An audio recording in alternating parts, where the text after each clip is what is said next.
ભાઈ બહેનો, હું હંમેશા એમ કહું કે તમે કોના સંગમાં રહો છો ને એ બહુ મોટામાં મોટી વાત છે. તમને સંગ કોનો થાય છે એ બહુ મહત્વની વાત છે. તમારું ઘડતર કઈ જગ્યાએ થઈ રહ્યું છે એ બહુ મહત્વની વાત છે. પાણીનું એક ટીપું ગટરમાં પડે તો એને દુર્ગંધ મળે, પાણીનું એ જ ટીપું ગંગામાં મળે તો એ ગંગા સ્વરૂપ બની જાય.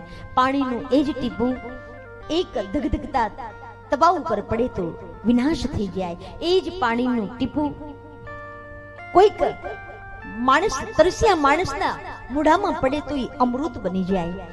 એ જ પાણીનું ટીપું કોઈક પાંદડા ઉપર પડે તો આપણને ઝાકળ બિંદુ મોતી જેવું લાગે, પણ એ જ પાણીનું ટીપું કોઈક સ્વાતિ નક્ષત્રની અંદર માછલીના પેટમાં જાય તો એ ખુદ મોતી બની જાય છે.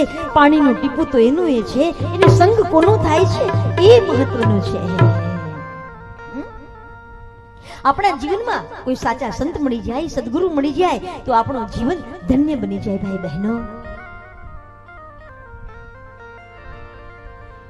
આપણું જીવન કોઈ દુર્જન પાસે જતું રહે તો પછી આપણને દુષ્ટતા સિવાય બીજું કંઈ ન દેખાય. સંગ કોનો થાય છે એ બહુ મહત્વની વાત છે. ભાઈ બહેનો,